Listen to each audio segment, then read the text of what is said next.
Good evening. Welcome to the Benicia Unified School Board Districts, our special meeting for August 6, 2020. In compliance with Executive Order N29-20 and N35-20 issued by Governor Newsom on March 12th and 21st, respectively, this meeting will be live streamed and recorded via the BUSD YouTube channel.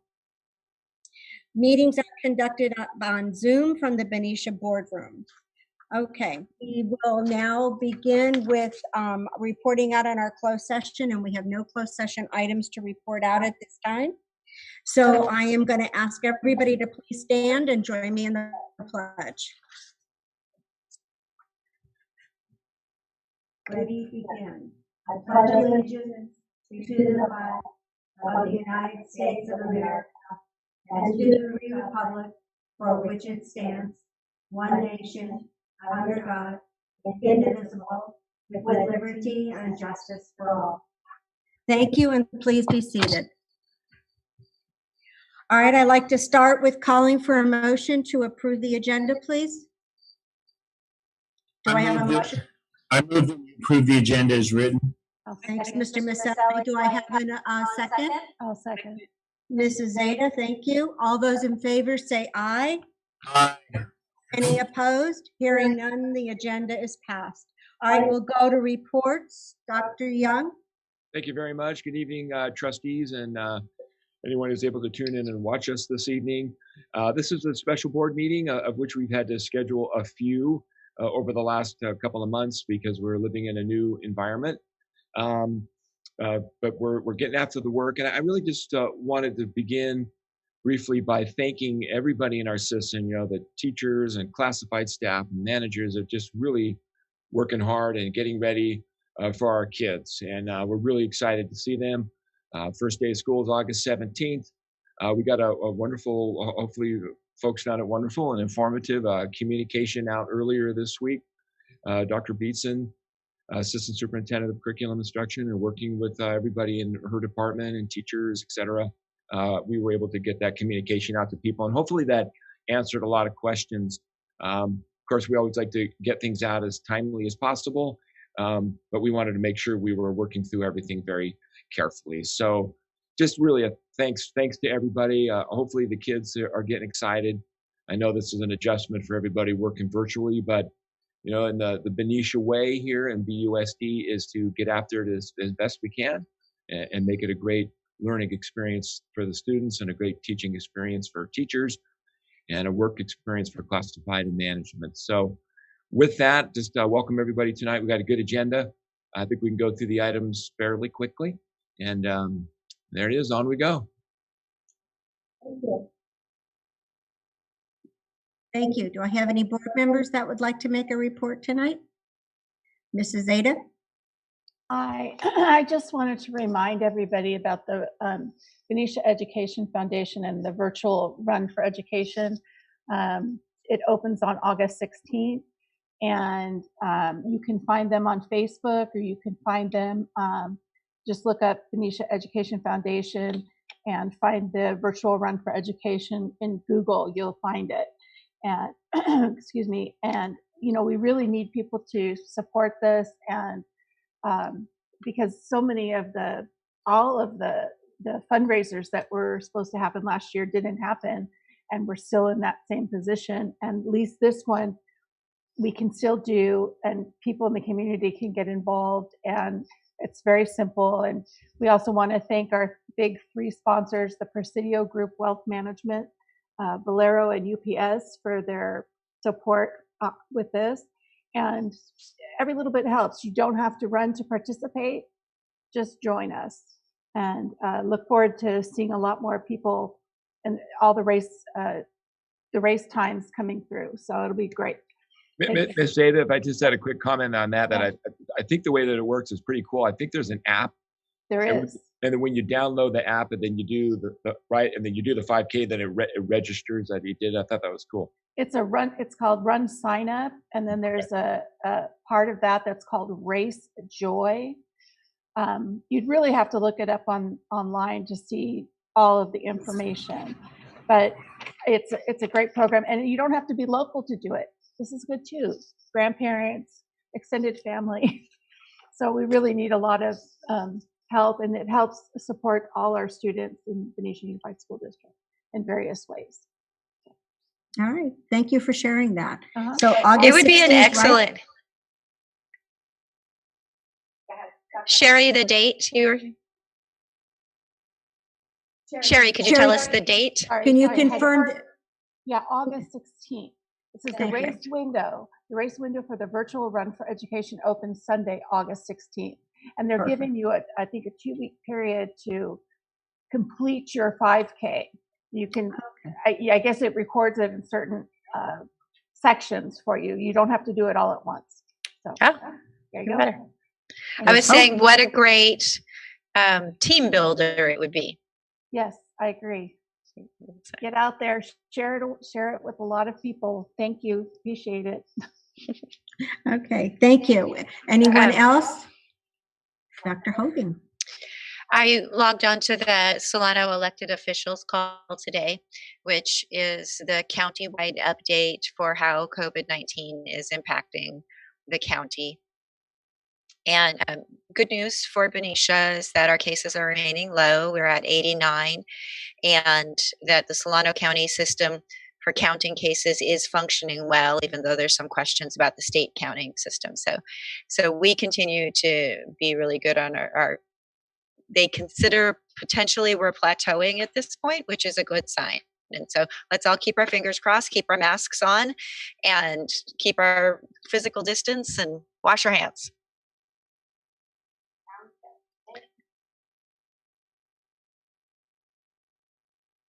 Yes, that was a great public service announcement. Thank you very much. Okay, do we have anybody else who'd like to make a comment?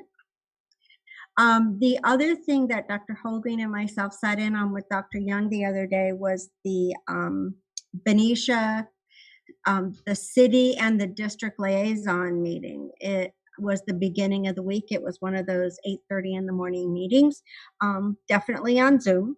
But anyways, it's an opportunity for some leadership from Benicia, along with some board members from our district, where we get together to discuss concerns and or put our brain power together if we have some issues or concerns that we want to be able to solve that will benefit both sides of the house. It's, it's as a city in Benicia, we are an active and integral part of our city. So I like that we are beginning to talk and work together as a team rather than two separate entities in our community. So I always appreciate when we get together, and I believe it was Lori Tinfro who put it together for us this time, our city manager. So I just want to thank her for that and for the opportunity to meet again. And with that said, is there anything that anybody else wants to address? Otherwise, we are going to move on. Our next part is comments from the public. Members of the public may submit comments on items on the agenda and any item within the jurisdiction of the school district in the following manner for meetings during the shelter-in-place executive order. They could submit comments on a Google form that is open to the public from 6 to 7 p.m. on the day of our meeting. We allow speakers to speak at regular meetings on agendized and not agendized items. Comments are limited to no more than 3 minutes per speaker, or as quickly as we can talk. By law, no action may be taken on any item raised during public comment periods, and matters may be referred to staff for placement on a future agenda. At this time, I am confirming with Mrs. Martinez, we have no items submitted for comment for this meeting tonight. So we are going to move on to the consent calendar. And all matters under the consent calendar are considered by the board to be routine and will be approved by the board in one motion. There'll be no discussion on these items unless members of the board, staff, or public request specific items to be pulled and discussed. So at this point, if there are no comments from anyone on the consent items, I'm going to ask for a motion to approve it. I move that we approve the consent calendar as written. I'll Thank you, Mr. Misseth. Dr. Hogan, seconds. Okay, thank you. All in favor, say aye. Aye. Any opposed, say nay. Hearing none, the motion passes. You know what? Some of you are raising your hand on your screen when I'm calling for all in favor to vote. No, that's great. Mrs. Zeta. That's going to say, could we do that? Because it really helps because we're all on mute and I can't hear you. So that would be awesome. Otherwise, I'm just going to keep going along. Okay, the next item is just a discussion item, and it's with Dr. Beatson, and she's going to talk about a plan for reopening school. So, Dr. Beatson.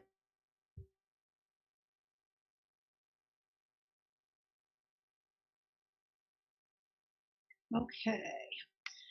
Good evening, everyone. And I am here and happy to give you a few more updates on the work that we've done since we saw you last on reopening school. So I want to just remind everyone what we'll do tonight in this presentation is just remember what the requirements are for virtual learning versus in-person learning as put out by our governor.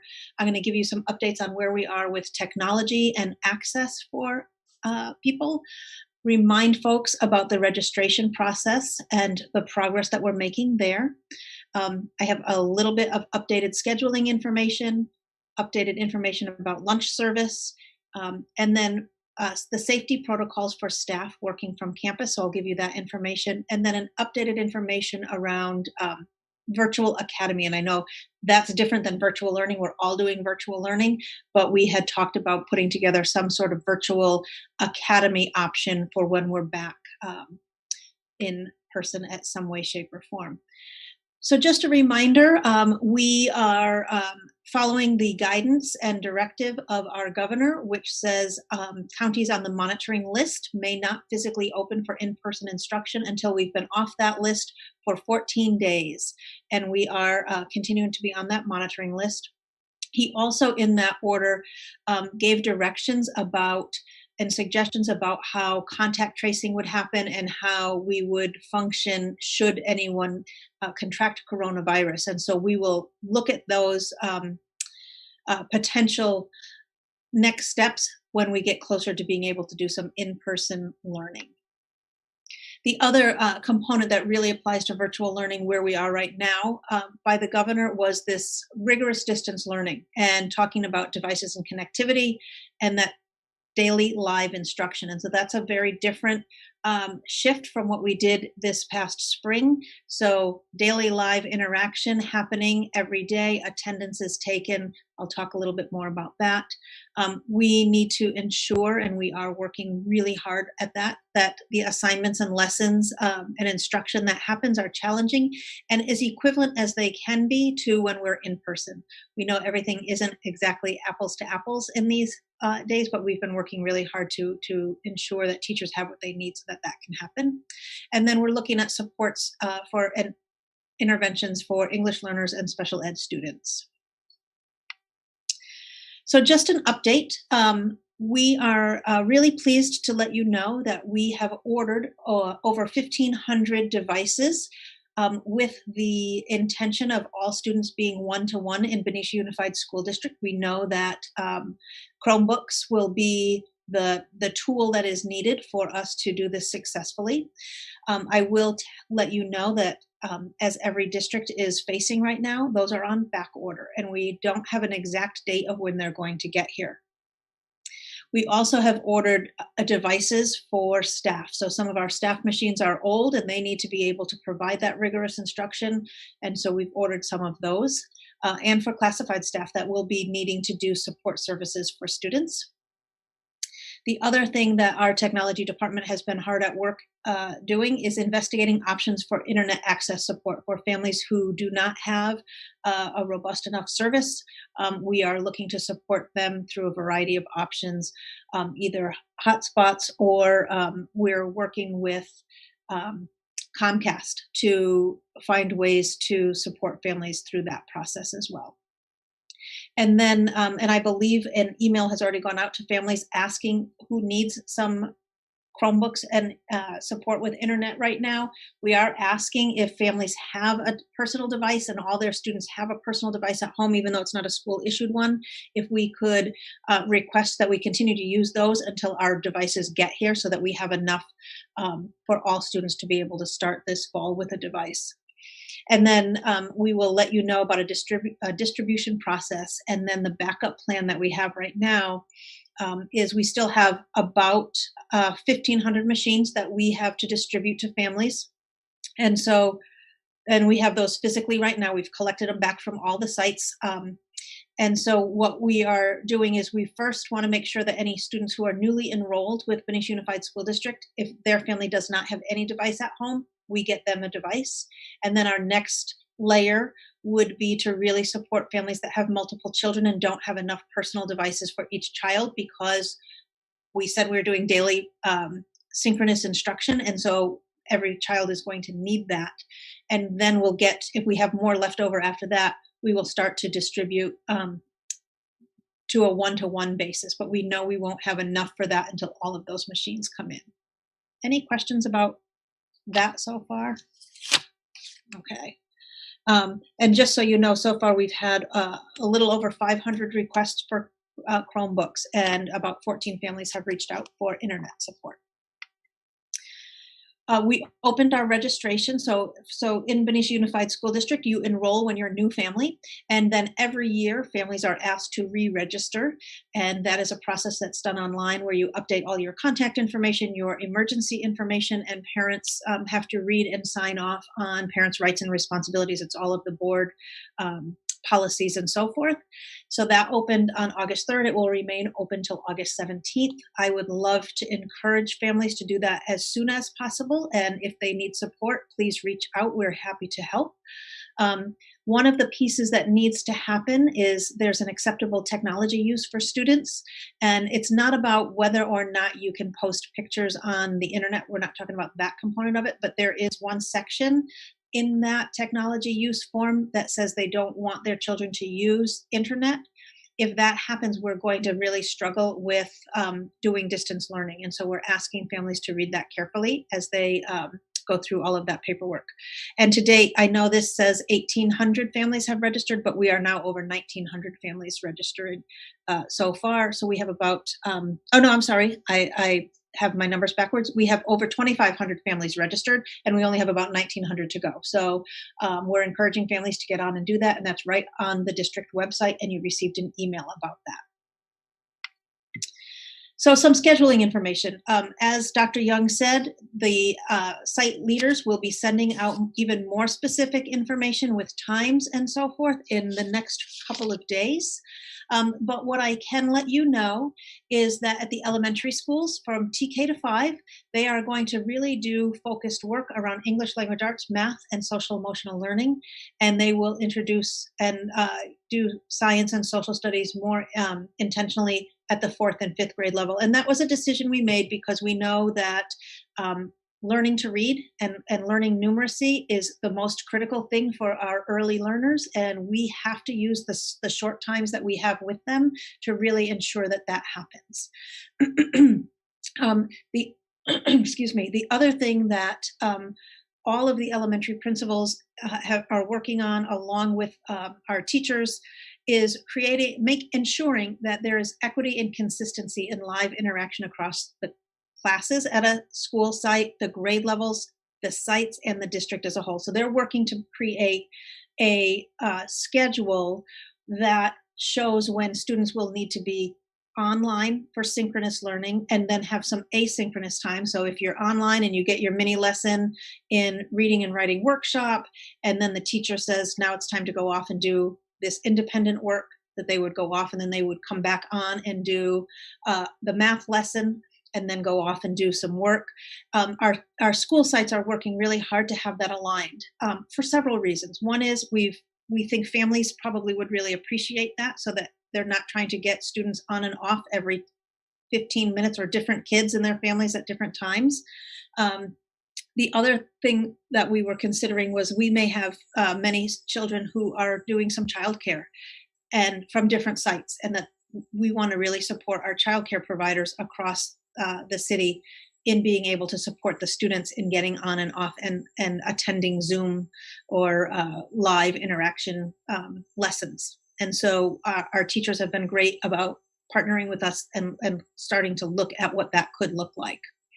And then the last thing, and that's across all levels, is that there will be synchronous. So that's when everybody's on and learning together at the same time, whether it's in whole class or in small group, learning every day. And then there will be asynchronous time. So that's the on their own independent learning time every single day.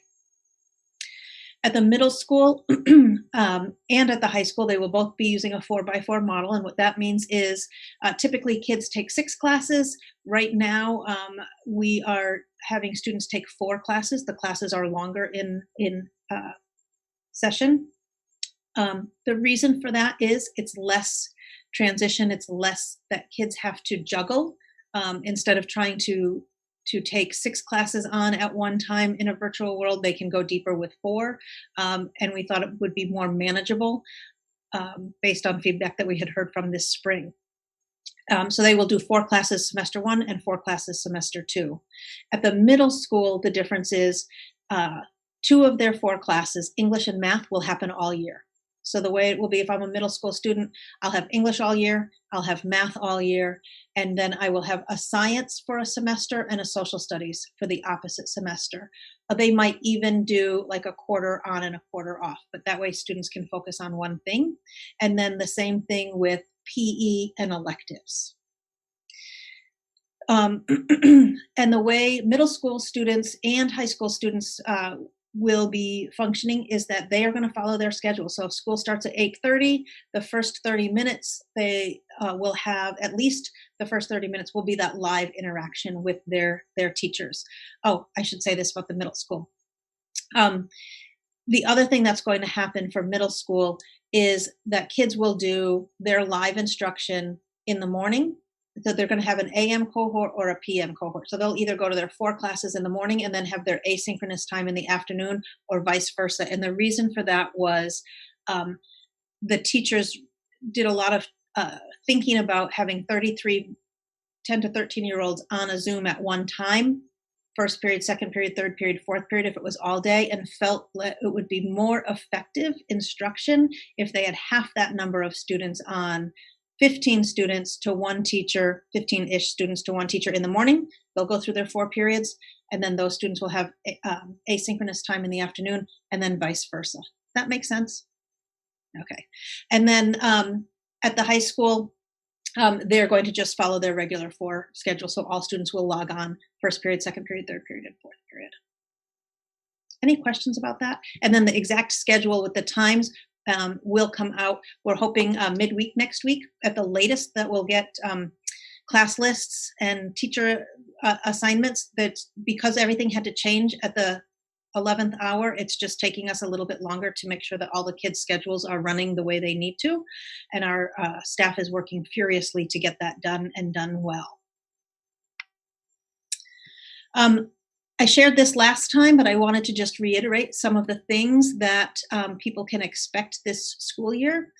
One is students are going to be enrolled at their typical school and follow the bell schedule. Daily instruction is going to happen both synchronous and asynchronous.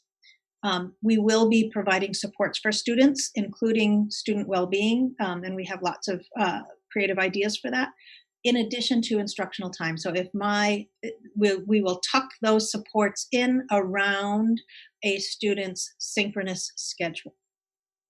One of the things that we're pretty excited about at the elementary school is that with some of the learning loss mitigation funding that's come from the federal government, we're able to bring back reading tutors that will work closely with our elementary staff and intervention teachers to provide even more additional intervention and learning loss support, because we know that that's a big concern for everyone. So kids will get some extra instruction to support their learning in those critical areas. We are working on making sure that everybody has an individual learning device. And as I said earlier, if families already have one of their own personal ones, if you guys would be willing to keep using that until the rest of our devices come in, that would be a great help. We will support with connectivity. So we just need to reach out to technology if you're having struggles with that. A big one that we need to really emphasize is that attendance counts, and attendance will be taken every day in every class. And so kids need to show up. And that's a big difference than this spring when we didn't have set schedules. Now they have a set schedule and they need to attend class every day. And so one of the things that I was talking with our staff about, and that I was talking with my own kids about, is you need to think of school as school. It's just happening in a different location right now. So you're going to get up, you're going to be ready for school at 8:30, and between your synchronous and asynchronous time, it should take you the full day. So even if you're not online for the full day, the work that you will have should take the full day, if that makes sense. And then we're going to continue with our regular grading policies that we had before we closed down for spring. Leslie, if there's an absence, how are you notifying parents of that now? Great question. Thank you for asking that. So if, excuse me, if your child is sick or they can't attend school that day, parents are to call the office just as we have always done in the past. And teachers will take attendance right in Power School, the way we have always done that. And the dialer will go out. It won't go out until probably later in the day because the way we need to take attendance may not be right at that moment. If they're Zooming with the class, they have to probably write down who's here and who's not here, and after the end of the day go in and put in the attendance. So the dialer will go out for anyone who doesn't get called in and doesn't show up for class. Does that answer your question, Dr. Holking? Yes, thank you. So Leslie, could we do one more question on the curriculum before you go to Absolutely. lunch? So, and I know the schedules are going out. So one of the questions we're getting, and I know that I also alerted Dr. Young down at the district offices, how are we accommodating or supporting the elective component of the schedules? I'm glad you Because some of these classes do not work real well online. But I'm glad you asked that. I have my sticky notes with my reminders that I forgot to say. So we have CTE classes at the high school, art classes, ceramics and so forth. And so we've been talking with our site leaders, and they're talking with their teachers. And so one of the things that we're going to be able to do is put together some supply kits. And again, we can use some of that learning loss mitigation funding so that for those specialty classes, if they need some art supplies, if they need, I can't even come up with an example for some of the other classes, they'll be able to, when we do some kind of drive-through pickup of any textbooks that are needed or supplies, we can have those supplies ready for those types of classes. CTE at Benicia High School is already working on for their medical careers and what kinds of materials that they would need. So we will have those things available. The other thing that our IT department is investigating, which is pretty exciting, is for Mr. Kaiser's class, for Mr. O'Reilly's class, for Mr. Frederick's class, potentially at the middle school. So classes that do, what's it called? Woodworking? Woodwork, yes, that's not the word I wanted, but that auto shop and those kinds of programs. CTE? Yeah, some of the CTE classes that the programs that they can use, such as SketchUp might be one or something. All the students don't have that version on their computer at home, and the Chromebooks actually don't hold that particular type of program, but there's a server you can buy that would hold all of those technical programs that kids can log into and use that program on their computers at home. And so we are, again, with learning loss mitigation funds, because these are really robust and important classes, and we want to support the teachers and the students in getting great learning through them. So we're looking at purchasing one or two of those servers so that those can host the programs and kids would just log in and then be able to do all that same work. Photoshop, even some of those really expensive programs that kids don't have on their computers. Right. Okay, I was just curious because I knew that was going to be something that was going to be interesting, like auto shop or ceramics. It's like, how are we going to package a supply for that? So, sounds perfect. Thank you. Awesome. Any other questions before I move on to lunch? All right. And so lunch service, I've talked a little bit about this before. Miss Courtney and her team are doing phenomenal things. One of the things that will be different is she has the ability to offer lunch pickup at all the sites. And so it won't be just at 3 locations around town. They will be at all sites, which gives families more opportunity to be able to go to a place that's close to them. She is working to coincide lunch pickup when lunch happens. So lunch is going to be in every single schedule that comes out from all the school sites. The other thing that she's doing is if you have 3 children at 3 different schools, you can sign up with her, and she'll be sending information out on that, so you can do a one-stop shop that says, I really just want to pick up lunch for all 3 of my kids at Mary Farmer Elementary School instead of driving to the middle school, the high school, and Mary Farmer. So there will be a way for people to identify which space they want to pick up lunch at. The piece that we're still waiting on is to find out if we can still provide free lunch to everyone, and that comes from Congress. It's a waiver that needs to happen from the federal monies for lunch.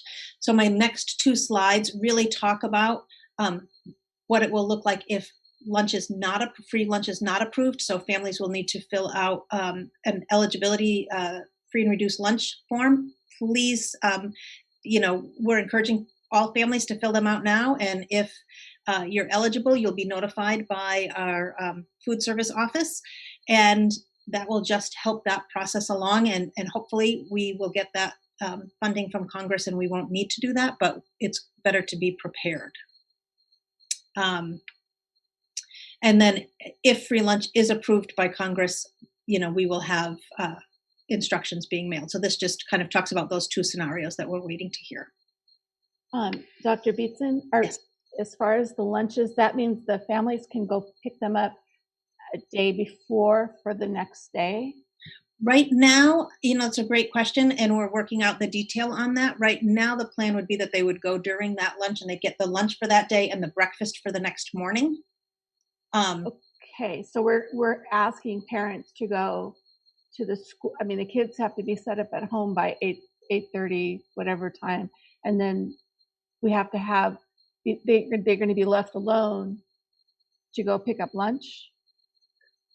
Well, there will be a lunch break in the schedule. I think it's at least 45 minutes at each site so that there is time to go pick up a lunch so families could take their children with them. And that was the other reason we thought about having lunch at all 7 sites or all 6 sites so that there's hopefully one that's close by that will work. Sure. But we can continue to revisit the feasibility of how that's, the other thought we had was, well, what if lunch was first thing in the morning and you went before school started to pick up your stuff for the day? So there's different ways to do it, and we're happy to have feedback on what that could look like. Okay. All right. Thank you so much. You're welcome. So I think I'm getting close to the end of this one, but staff safety protocols, just to let everyone know that we have had great working relationships with our teachers and planning what this should look like in the fall for them. And all staff are able to work, if they so choose, from their classroom and from the school site. And there are just some safety protocols to make sure that we're keeping our staff safe as well. So they can sign in via an electronic sign-in. So that way the HVAC is managed in their classroom, and we know that their classroom has been cleaned, and folks know that they're there. And a bunch of safety protocols have been sent out to all staff, just really with specifics about how to enter school sites and district office, what does it look like in shared space, how to self-monitor for illness. So we're doing all of those things to make sure that our staff has that information and follows all the protocols if they choose to be on campus. And then I think this is my last slide, Virtual Academy. I did have a couple people reach out and ask about this. So Virtual Academy would be put into place if and when, I should say, we're able to come back in some sort of in-person form. And so if we're able to go to hybrid and we have families that for whatever reason don't want to send their children in and they would prefer to stay virtual, we will have a virtual academy. We're going to work with our teachers on what that would look like as we get closer to that reality. I've had one question about, will kids have to change classrooms? We will do everything we can to minimize disruption, but we may have to make adjustments as we get closer to that reality. So if that makes sense. So this part, I just want to let folks know we still have it in the plan for when we can come back in person, but we're not rolling it out because everybody's virtual right now. Does that make sense? All right, and I think that's the end of this presentation. Any other questions or information I can get for you?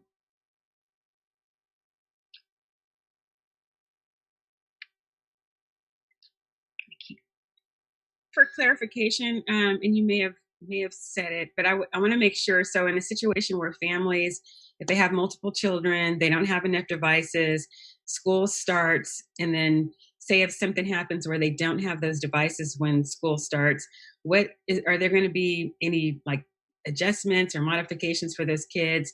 Like when it comes to attendance, when it comes down to assignments and things like that. We definitely will do that. So our goal is to make sure that every student, even at the start of school, has a device that's either school issued or that you have personally. And that's why we had sort of this almost hierarchy of how are we going to make decisions about, we have only 1,500 left before our next 1,500 come in, how to distribute them. And it's really to prioritize families that have multiple kids and they don't have enough of their own devices at home. And then once those new devices come in, we can give even all of the kids can have a school issued device. If we don't have enough for that layer, we absolutely will make adjustments as needed, and we'll work with teachers to make sure that videos are posted or whatever needs to happen so that we can stagger. Okay. I had one more question about that. You're reaching out via email and possibly phone calls, correct? I see the Blackboard Connect delivery results that come through on a regular basis, and I've had parents say online that they've not received an email or they're not getting all the information, and then seeing the information that's on these delivery results where it'll say 93% was successful, and then it gives other random numbers as it goes down. I want to make sure that we are reaching every single person, because that worries me that people are saying online, well, I didn't get that letter. Why did I not get that letter? So right. I want to make sure that we're making sure that our T's are crossed, our I's are dotted, and maybe we need to do some kind of a recheck, to check with the parents and make sure we have a current updated email that they'll use. And that's part of the registration process. So when you go through the registration process, that is updating all of your information. It's really important to look at because those two, that Blackboard system is connected to the registration. All of that information goes through there. Okay. But to your point, Ms. Zeta, we also have we're working on, it's not 100% finished yet, but really cleared tiered system of what we're calling re-engagement. So if we're not hearing from a student, there's automatic things that kick in across the district to reach out to families. So I would imagine on day one, if we're missing students, right then and there, our teachers will reach out, our administrators, our counselors, all of us will jump in and find out the why behind it.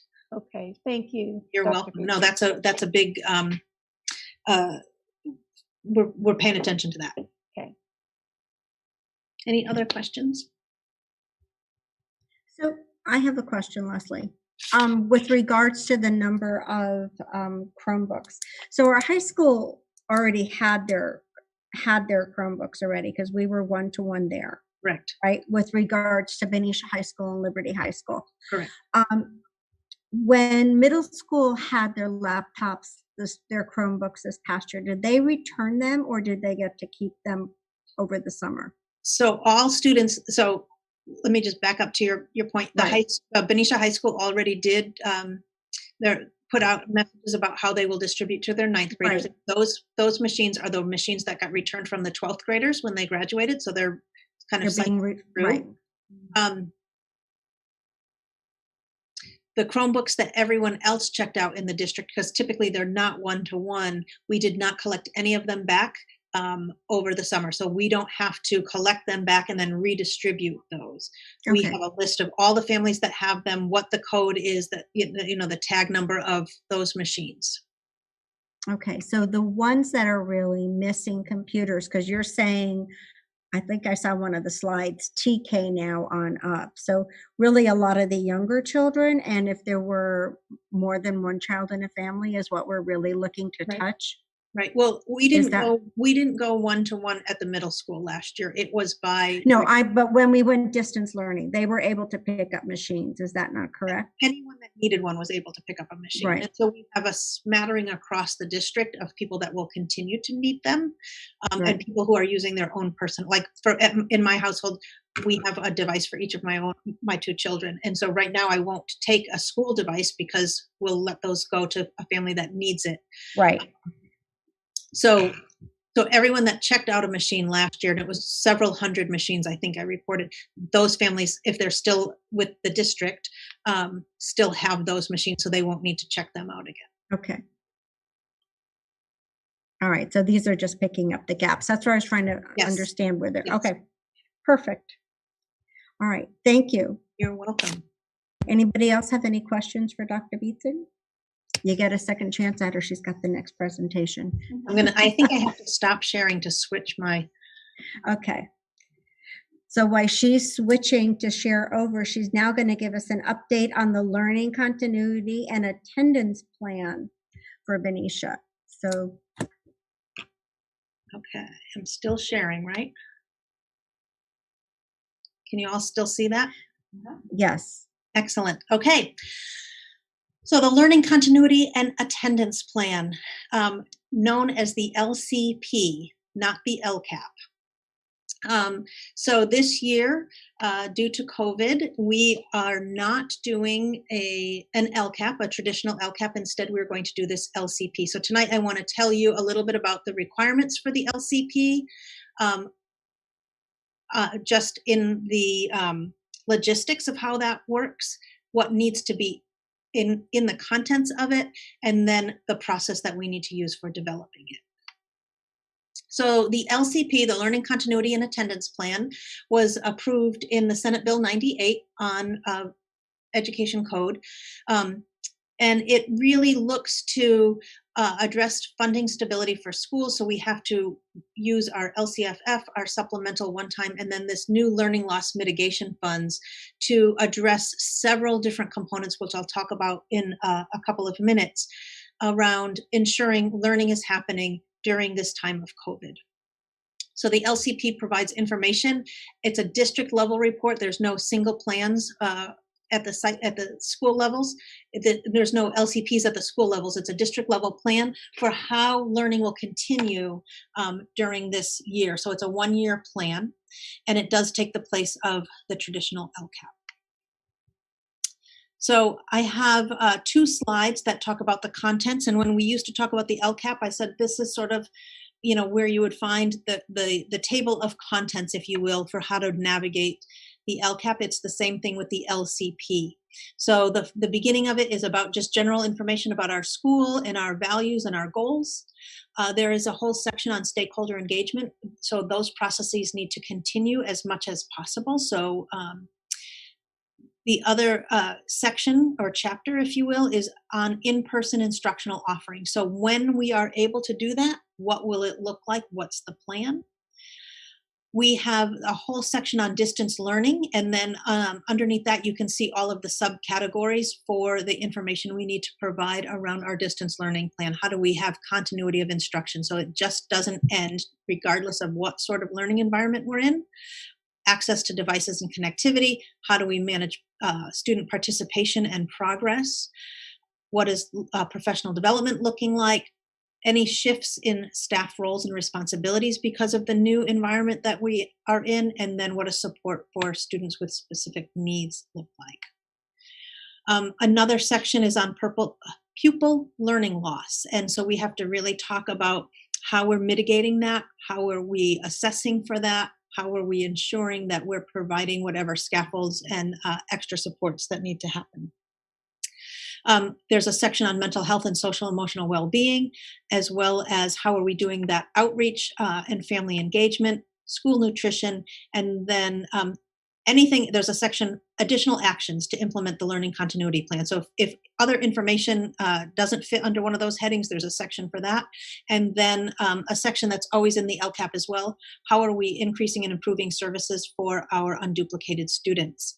So under each of those headings, there's a place where we have to write a narrative description of what's happening. And then under many of them, there's also a place for action services and budget information. So the development process is, right now we're starting with groups to identify what are some of the strategies and supports that we need to have in place to mitigate any learning loss. And so we're starting to do some brainstorming. What would it look like? What might we need to have? And then we're sending out meeting notices to key stakeholder groups. So as you know, we have our El Capitans, that's our teachers and our administrators that work together to develop the LCAP. And I'm calling on them and hoping that they will still support this work, even though now it's an LCP. And I've reached out to our parent LCAP committee as well. I am in the process of setting up meetings, haven't reached out to them yet, but with our DLAC, our District English Language Advisory Committee, our APAC, which is our parent African American group that's been meeting, and we want to reach out to our special ed parents as well as distinct groups, and then we will meet with staff and union groups as well to provide to solicit feedback on what it is that in all of those categories. The other thing that I am working on is putting together some type of survey or forum for public input and consultation. Sorry, I'm going to take a sip. To get other feedback and consultation on the work in those areas that I just shared with you. All of that will be presented at a public hearing on September 3rd, and then I will bring that back to you to adopt the formal plan on September 17th at that board meeting, and then I submit the plan to our county office and it goes on our website.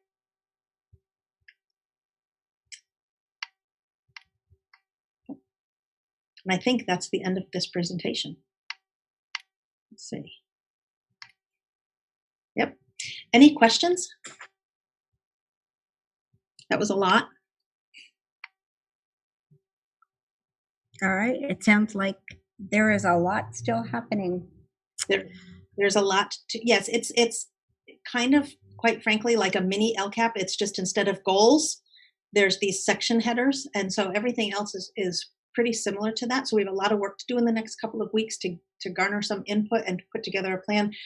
What I do have to say is our team has been so amazing that we knew this information was coming and requirements were coming. So we've been doing a lot of this work and it's in a lot of different places. So it's about pulling it together and organizing it in such a way that because there is a template, of course, that goes with this that we have to use, and so that we can put it all together. All right. So more to come, but I just wanted to give you a heads up of what's coming in the next couple of meetings. And we will get to see it in September. Yes. Are there any comments for Dr. Beatson? All right. Dr. Beatson, thank you to you and your team. I know you are doing an amazing amount of work, and most importantly, getting our kids back in school in the next week or so. That's right. Well, thank you. So, okay, now I'm going to move on to non-consent action items. The first one is 12.1, which is consideration and ratification of the Memorandum of Understanding between the Benicia Unified School District and the Benicia Teachers Association. Dr. Gill? Yes.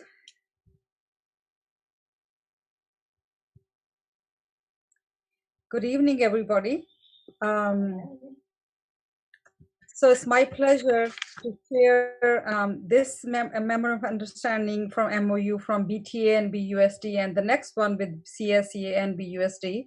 Dr. Beatson shared some of this information already, but I am going to highlight some of the key points of the MOU as we worked on it. First of all, I would like to sincerely thank our wonderful teachers union for all of their amazing work with us.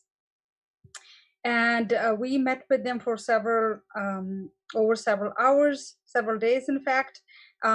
It's the amazing work we have done together as a team, working with that negotiating team from the teachers union in really talking about how virtual learning is going to take place during this time, especially when we are in going through this phase of learning how to prepare our students and staff, but at the same time, figuring out a way to provide the best instruction to our students.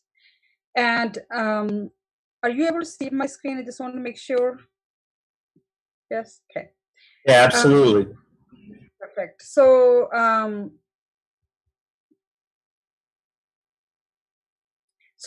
as Dr. Beatson mentioned, the first component we worked on was really focusing on SB 98, which is Senate Bill 98 signed by the governor at the end of June.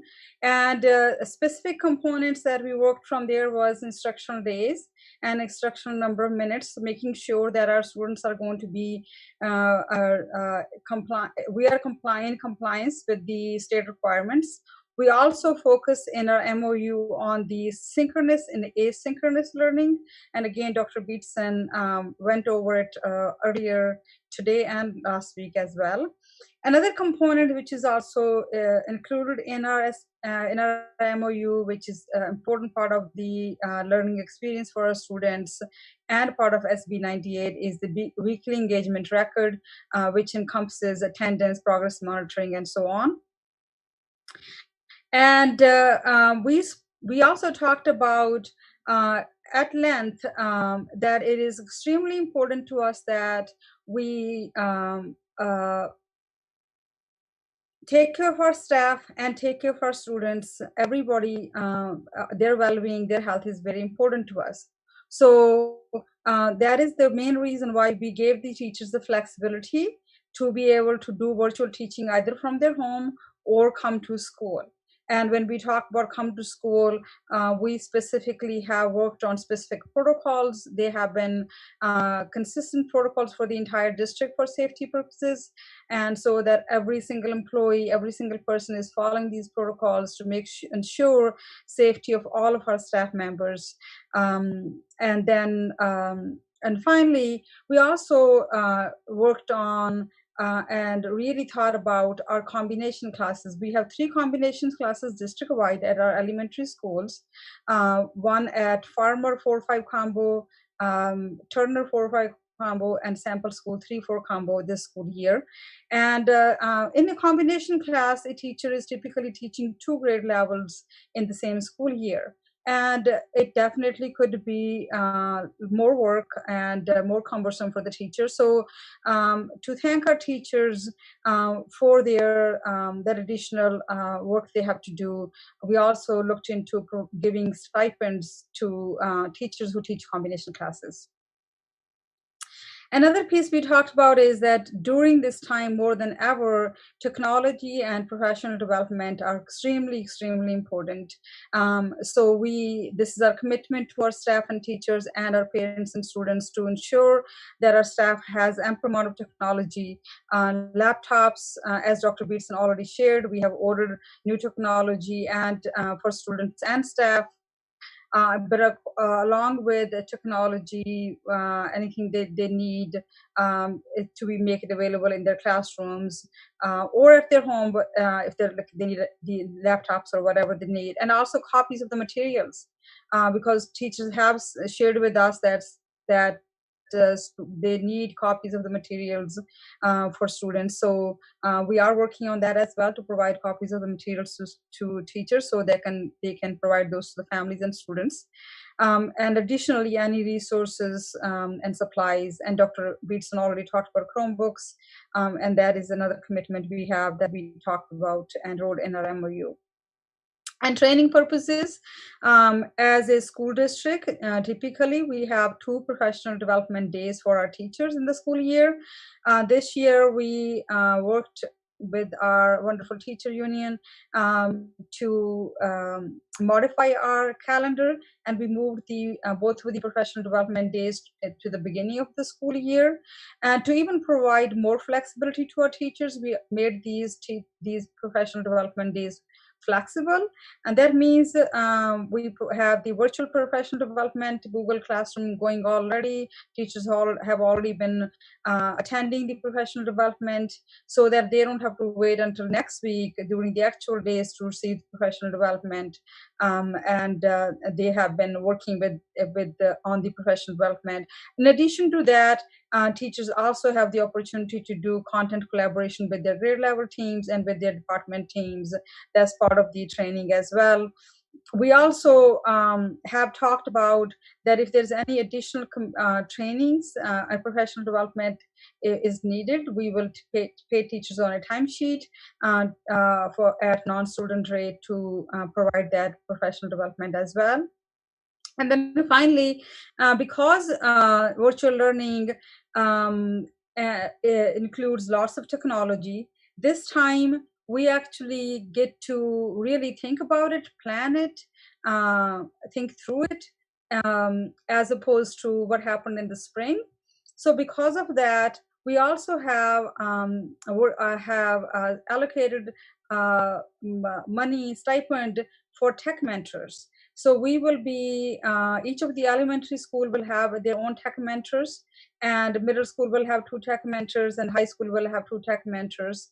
And Liberty School will be supported for technology through the Ed Services Department, so that teachers who need quick help or assistance in their Google Classroom, with their Zoom classroom, anything like that, they could reach out to tech mentors and who are their peers from their own school site, hopefully, and they could provide assistance to them as needed.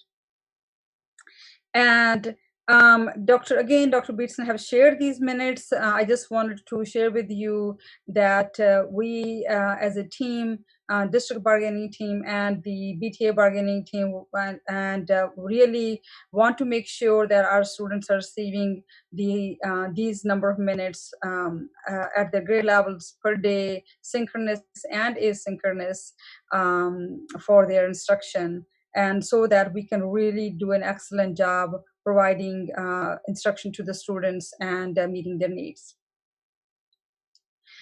And finally, the meetings and gatherings. As we could see, this meeting is a virtual meeting because we have to do social distancing. And same thing with any of our meetings as of right now, because of the guidance from the governor, are going to be virtual meetings, staff meetings and parent meetings.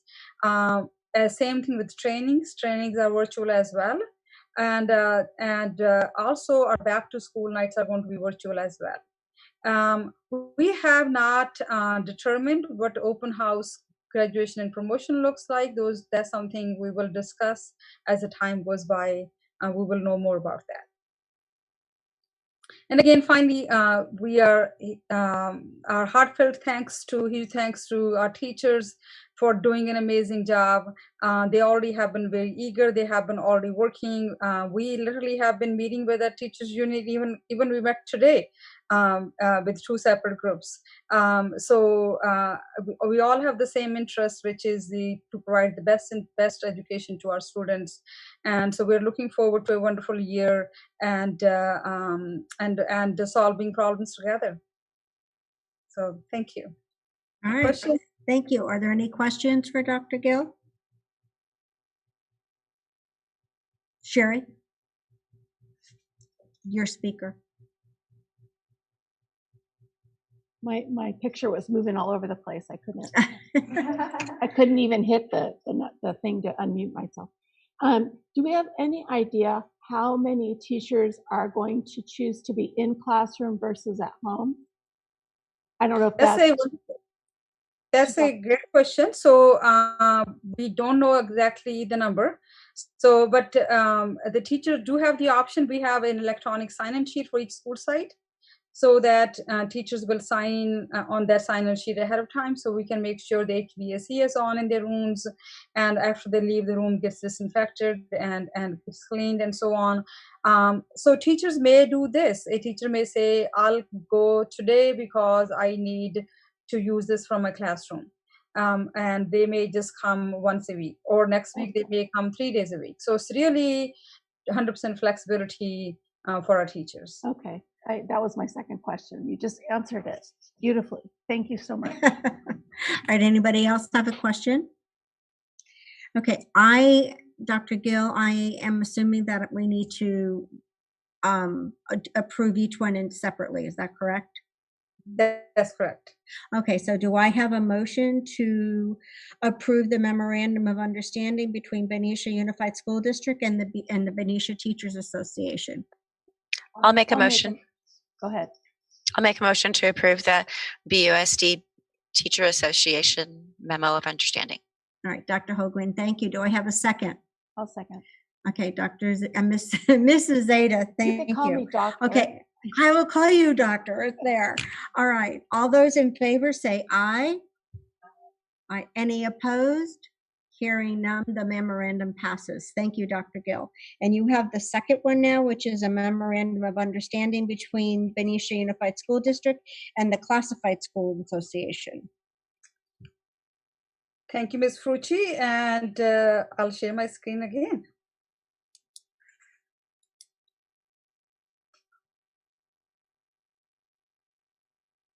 Okay, here we go. So good evening again, everybody. This time we had the opportunity to work with our wonderful CSEA classified union leaders. Again, same good, excellent experience we had working with them. Same as teachers, their interest was also what can we do the best for our staff, students, and for our staff from our community. And I just want to, feels really great to know and feel when we're working with our teachers, when we're working with our classified staff, that how amazing they are. Sometimes it's just a dream. And I just wanted to share that with you, that it is, Benicia is one of the best. I'm going to start crying, and I don't want to do that. It is really, I am so seriously, and they know that too, because this is how I feel about them. We Dr. Young was in all of those meetings we had, and Dr. Beatson was in some of the meetings as well. That they're so amazing people to work with and so sincere. So not all the districts have these kind of amazing people. So I just want to really sincerely thank all of them, our teachers union and our classified union. So same thing with classified union. Classified union is a little different because the duties of employees are different. It's not as consistent as teachers. So we had to really think about different employees. I'm going to kind of give you a highlight of that as well.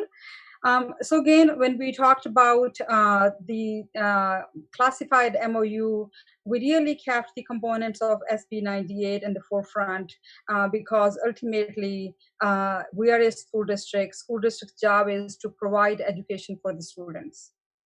And so which SB 98 guides us through, so we use that as a guide. And so the first of all, duties of and schedules of employees of classified staff, and which kind of also goes for management staff as well, is depending on the type of work an employee does, an employee can do the work partially from home or have to be physically in school or at a work site. For example, custodians, food service workers, the kind of nature of their job, they have to be physically on site to perform their duties. As compared to some of our office staff, it could be mixed. Some of our administration staff, it could be mixed. But one of the goals of ours is at the district office and at the school sites, we want to make sure our offices are open to answer phone calls, even though they are not open for public in general, but to office answer phone calls and so on. So supervisors and principals are working on rotating schedules for employees, and that's what we discussed with our union leaders as well, so that their offices are open, but at the same time, employees are social distancing and wearing masks and so on. And that's why the second bullet that I have is the safety protocols that we have district-wide. Everybody's supposed to be following that, those while employees at work. And with CSEA, again, also we kept the instructional days and number of minutes in mind, wanted to make sure that that we are meeting those for students. We really spent quite a bit time and of the MOU talking about what will employees' job look like who are working directly with students. and I'll go into that in depth in a minute. And then finally, we also talked about synchronous and asynchronous learning in this MOU as well, because some of our employees do provide synchronous and asynchronous instruction for students. And so, as I mentioned, employees working with students. So the first thing is the employees who work with students are classified employees such as special purpose aides, special education aides, library technicians, reading tutors, etc., and so on. So they work hand in hand with the teachers, because their job is to support the teachers in providing meeting students' needs. So at each of the school sites, teacher administrators are working with teachers to develop a schedule, which will also have a role for instructional assistants. The goal is that our instructional assistants and other classified members who work with kids, with students directly, will have technology devices such as laptops or Chromebooks. And they will also join the virtual lessons such as Zoom, Google Meet, whatever is teacher is using. And during those lessons, they can either do breakout rooms and so on, so that the support staff could provide small group or individual instruction, either for academics or for social emotional support and any of these areas. And this is going to be at least 4 days a week, maybe even Fridays as well, because during the teacher check-in time, they might be able to do that, but definitely 4 days a week, ongoing support from our classified staff for our students. Again, for our classified staff as well, if they need any technology, we will provide that technology to them, such as Chromebooks or any other resources for them, and training as well. That if they need any type of training specifically for providing lessons or helping to provide lessons or anything else like that, each of the departments will be working with their own department to provide that training, and that's something we're working on right now. And that's a highlight summary of our classified MOU. Again, we're very thankful to our classified employees, and many of them have been working since March.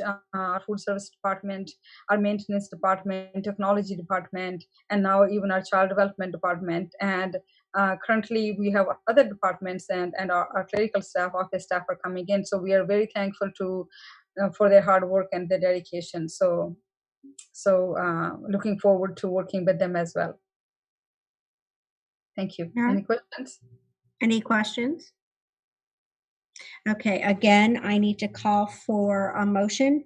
So do I have a motion to approve the memorandum of understanding between Benicia Unified School District and classified school employees? I move that we approve the MOU between the CSCA and BUSD. Thank you, Mr. Maselli. Do I have someone to second that, please? Second. Mrs. Zeta will second that. All those in favor say aye or wave your hand. Aye. Aye. All those, any opposed, say nay. Okay, that passes as well, Dr. Gill. Thank you very much. Also, we have 12.3, which is ratification of a tentative agreement between Benicia Unified School District and the Classified School Employee Association. It's worded differently. It's two different items. Is that correct, Dr. Gill? One is a memorandum and one is the contract? That's correct. Okay. We are really rocking it, believe it or not. We are rocking this. Okay. So the reason we're rocking it, because not only within a week, we got an MOU done with our classified union, we also got a negotiations contract done, and where the entire contract was open. So that's why we are really rocking it. And again, I am extremely proud to share that I think we're one of the very few school districts, maybe one of the only school districts in the entire universe or something, who can get negotiations done this quickly. We met with them maybe for an hour, or we chatted kind of off task a little bit too, but we really count the actual amount of time we spent with them to negotiate the entire contract. It was maybe an hour or so, something like that. And so I am very proud to share that and present to you the agreement, tentative agreement with our classified union. With the teachers, we settled way back in February, and our goal was to provide same kind of compensation that the teachers received to our classified union members and management as well. So, which was 2.5% ongoing salary raise, and $38 on benefits, so for a classified unit, for the 2020-21 school year, the total impact of 2.5% raise and $38 will be $229,000. And I am requesting that the board to approve the tentative agreement. Do I have any questions? Okay, so I need to call for a motion to ratify the tentative agreement between Benicia Unified School District and the Classified School Employee Association. Do I have a motion for that? Sure. I'd like to, oh gosh, how do you start this again? Make a motion. Make a motion. Sorry. Make a motion that we accept as written the consideration and ratification of the tentative agreement between Benicia Unified School District and the Classified School Employees Association. Okay, thank you, Mrs. Zeta. Do I have a second? I'll second Dr. it. Moss? All right, Dr. Moss seconds that. All those in favor say hi or raise your hand. Aye. All right. Any opposed? Seeing or hearing none, the tentative agreement has passed for the Classified Schools Association. Okay, now we are moving on to 12.4, which is consideration and ratification of the compensation package for the confidential and management team with Benicia Unified School District. Dr. Gill. Thank you, Ms. Frucci. And again, thank you, Governing Board, for the passing the motion for the last one. So again, same as our other employees, for confidential management employees as well, we are bringing forward and a request for the Governing Board to approve 2.5% salary ongoing increase for our union members, and also $38 on benefits, and the total impact, financial impact for the school year of that would be $137,000. And our request is for you to approve that, please. Okay. Any questions for Dr. Gill? All right. Do I have a motion to approve the compensation package for the confidential and management team? I'll make a motion to approve the compensation package for confidential and management. I'll Thank you, second. Dr. Hogman. I'll second that motion. Thank you, Mr. Maselli, for your second. All those in favor say aye or raise your hand. Aye. All right. Any opposed? Seeing and hearing none, the compensation package for the confidential management. All right, the package passes. Thank you, Dr. Gill. So I just again want to thank you, Governing Board and Superintendent Young, on behalf of all of our employees, for this compensation for teachers, classified staff, and confidential management employees. We really appreciate you and your concentration in giving this to everybody. Likewise, we appreciate all you guys do as well. Yes. Teachers, All your hard work. Thank you. Yeah, really, thank you so much. And I'm just really grateful that we can move forward and accept all these. So thank you for all your hard work. So the last one that we have is to come back and to approve the compensation increase for our superintendent, Dr. Young. If you recall, when we started reviewing our budgets and we knew that we were going to have a difficult moving forward, Dr. Young, even though we renewed his contract, we did not approve a compensation adjustment for him. So Dr. Young's compensation would also be to receive the 2.5 that the teachers and now the classified and the management are all good. So can I get an approval for that? A motion, please? I will make an emotion. All right. Can I get a second? I will second it Aye. Mr. Maselli is seconding it. Everybody in favor, raise your hand or say aye. Aye. Any opposed?